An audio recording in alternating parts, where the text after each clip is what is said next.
सभी को मेरा सादर नमस्कार।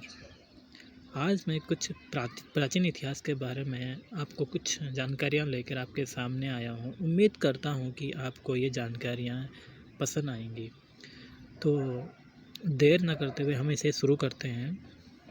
देखो, किसके बाद कौन-सा वंश आया हमें पता तो होता है, परंतु हमें याद नहीं रहता। तो उसके लिए एक ट्रिक है। उस ट्रिक का यूज़ करके हमें वो तुरंत याद आ जाएगा। ट्रिक क्या है? प्राचीन, शिव, महान, जब, मरे, हसीन, मासूकाओं में।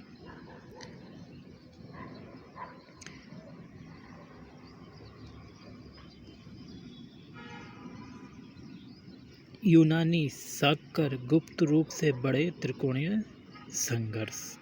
एक छोटी सी ट्रिक है जिसका यूज़ करके हम किसके बाद कौन सा वंश आया और उसके बाद उसकी जानकारी हमें आराम से पता चल जाती है, जो कि हमारे आगामी परीक्षाओं के लिए बहुत ज़्यादा इम्पोर्टेंट होता है। तो एक बार फिर से हम इसको देख लेते हैं। प्राचीन शिव, महान, जब, मरे, हसीन, मासूकाओ में। यूनानी, शक्कर, गुप्त रूप से बड़े त्रिकोणीय संघर्ष। ठीक है, अब देख लेते हैं इसके बारे में। प्राचीन का मतलब हो जाएगा पाषाण, शिव का सिंधु घाटी सभ्यता, व का मतलब वैदिक काल, महान का मतलब महाजनपद काल। एक सीरीज है, जैसे पाषाण के बाद सिंधु घाटी सभ्यता आई, वैदिक काल के बाद सिंधु घाटी सभ्यता के बाद वैदिक काल आया और महाजनपद काल के बाद जैन धर्म आएगा। जैसे जौ से जैन धर्म, बौ से बौद्ध धर्म, फिर मरे मगध राज्य का उत्कर्षण, ह से हर्यक वंश, शी से शिशुनाग वंश, नौ से नंद वंश, मौ से मौर्य वंश, सु से सुग वंश, क से कवण वंश, ओ में आंध्र सातवाहक वंश, यूनानी आक्रमण, स से शक आक्रमण, कर से कुषाण और गुप्त रूप से गुप्त काल, बड़े त्रिकोणीय, बड़े मतलब वर्धन वंश, त्रिकोणीय संघर्ष, लास्ट में आया त्रिकोणीय संघर्ष। अगला देखो, माना जाता है कि मानव की उत्पत्ति एक उम्मीद है कि ऐसा कहा जाता है कि मानव की उत्पत्ति 20 लाख वर्ष पूर्व प्लेस्टोसीन युग में हुई थी। 20 लाख वर्ष पूर्व। अब देखो, पाषाण काल जो था, पाषाण काल को 3 वर्गों में बांटा गया है। पाषाण काल को कितने वर्गों में बांटा गया है? 3 वर्गों में। तो इसके अंदर पाषाण काल को इसमें 3 वर्गों में क्या बांटा है? तो इसमें पहला था जो वो आपका था पूरा पाषाण काल, मध्य पाषाण काल और नवपाषाण काल। पाषाण काल को 3 भागों में बांटा गया है, पूरा पाषाण काल और मध्य पाषाण काल और नवपाषाण काल। ठीक है, पाषाण काल, पूरा पाषाण काल हो गया, मध्य पाषाण काल हो गया और नवपाषाण काल। 3 भागों में इसे बांटा गया है। जिस प्रकार से पाषाण काल को 3 भागों में बांटा गया था, उसी प्रकार से पूरा पाषाण काल को भी 3 भागों में बांटा गया है। वो 3 भाग हैं: निम्न पूरा पाषाण काल, मध्य पूरा पाषाण काल और तीसरा है उच्च पूरा पाषाण काल। तो नंबर 1 इनके बारे में थोड़ा देख भी लेते हैं। निम्न पूरा पाषाण काल का जो हमें एक औजार मिला था, उसका नाम था क्वार्टजाइट। इस काल की जानकारी हमें 1863 में रॉबर्ट ब्रूस द्वारा दी गई थी और इस काल में मद्रास के पल्लवपुरम में एक कुल्हाड़ी प्राप्त हुई थी। ठीक है, अब बढ़ते हैं अगले। मध्य पाषाण काल में इसमें जैस्पर और चट मिला हुआ था। इसमें औजार था जैस्पर और चट। अब बढ़ते हैं उच्च पाषाण काल की तरफ। उच्च पाषाण काल में पत्थर तथा हड्डियाँ। इस काल में सर्वप्रथम चकमक पत्थर का प्रयोग हुआ था। इस काल में ही पूरा पाषाण काल में ही सर्वप्रथम चकमक पत्थर का प्रयोग हुआ था। होमो सेपियंस मानव का विकास भी उच्च पाषाण काल में ही हुआ था।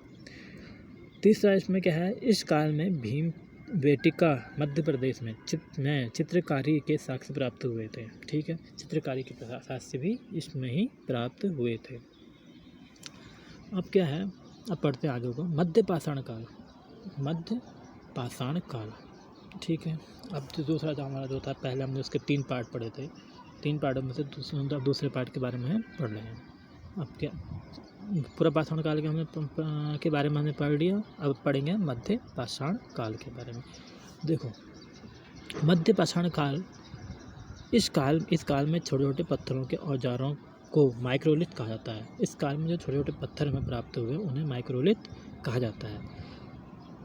पशुपालन के साक्ष्य भी इसी काल में हमें मिले हुए हैं, जो मिले हैं आजमगढ़ मध्य प्रदेश, नागौर थे राजस्थान, जो राजस्थान में स्थित है।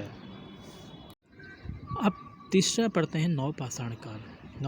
नवपाषाण काल नाम जो दिया था वो जॉन लुबार्क ने दिया था, जो नाम इसका दिया था जॉन लुबार्क ने दिया था। ठीक है, नवपाषाण काल में ही अग्नि का प्रयोग हुआ था, इसी काल में ही अग्नि का प्रयोग हुआ था। ठीक है, नवपाषाण काल में कृषि का आविष्कार था, जिसके साथ मतलब इस नवपाषाण काल में ही कृषि का भी आविष्कार हुआ था, जिसके साक्ष्य हमें पाकिस्तान के मेहरगढ़ से मिलते हैं। कहाँ से मिलते हैं? पाकिस्तान के मेहरगढ़ से इसके साक्ष्य मिलते हैं कृषि के आविष्कार के। तीसरा इसका नवपाषाण काल में हुआ था, तीसरा मनुष्य ने सर्वप्रथम गेहूं और जौ की खेती की थी। मनुष्य ने सर्वप्रथम गेहूं और जौ की खेती की थी। ठीक है, ये आप सब लोग जानते भी होंगे।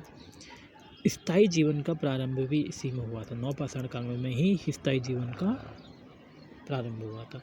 पहिए का आविष्कार भी नवपाषाण काल में हुआ था, ये ध्यान रखने की बातें हैं। स्थायी जीवन का प्रारंभ भी नवपाषाण काल में हुआ था, पहिए का आविष्कार भी नवपाषाण काल में हुआ था। मातृ भांडों का आविष्कार हुआ नवपाषाण काल में ही, मातृ भांडों का आविष्कार भी हुआ था, जिसके साक्ष्य यूपी के चौपाली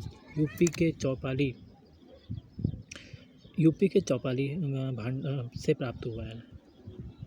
ठीक है, अब पढ़ते अगला क्या कह रहा है, धान की खेती के साक्ष्य यूपी के कोहिलावाड़ से प्राप्त हुए हैं। धान की खेती के साक्ष्य यूपी के कोहिलावाड़ से प्राप्त हुए हैं, ये भी ध्यान रखने की बात है, यूपी के कोयलावाड़ से। मनुष्यों और कुत्तों को दफनाने के साक्ष्य कश्मीर के ब्रुज होम से, मनुष्य और कुत्तों को दफनाने के साक्ष्य जो प्राप्त हुए हैं कश्मीर के ब्रुज होम से प्राप्त हुए हैं।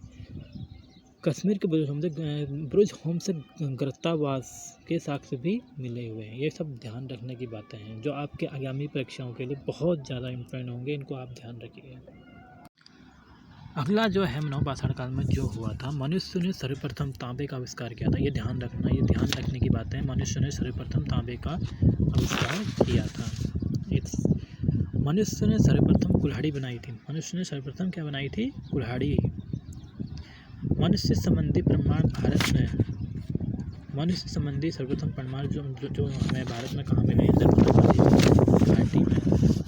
ये ध्यान रखना, नर्मदा नदी की घाटी में सर्वप्रथम हमें जो उसके साक्ष्य मिले हैं। अगला है, विश्व में सबसे पहले मनुष्य के साक्ष्य अफ्रीका में मिले हैं। ये भी आप ध्यान रखना। विश्व में जो हुए हैं, जो विश्व में सबसे पहले मनुष्य के साक्ष्य अफ्रीका से मिले हुए। अब देखो, कुछ बातें जो ध्यान रखना, उसमें नोट है, आग का आविष्कार पूरा पाषाण काल में हुआ। ये ध्यान रखना, ये नोट है, ध्यान रखना चाहिए आपको। आग का आविष्कार पूरा पाषाण काल में हुआ, परंतु इसका आविष्कार तो इसका प्रयोग तो पूरा पाषाण काल में हुआ, लेकिन इसका प्रयोग नवपाषाण काल में हुआ था। भारत का सबसे प्राचीन नगर, ये ध्यान रखना, भारत का सबसे प्राचीन नगर मोहनजोदड़ो था। ठीक है, भारत का सबसे प्राचीन नगर मोहनजोदड़ो था। सिंधी भाषा में जिसका अर्थ मृतकों का टीला है। ठीक, चल तो अब थोड़ा और देख लेते हैं। जो भीम देखा है वह है एमपी में।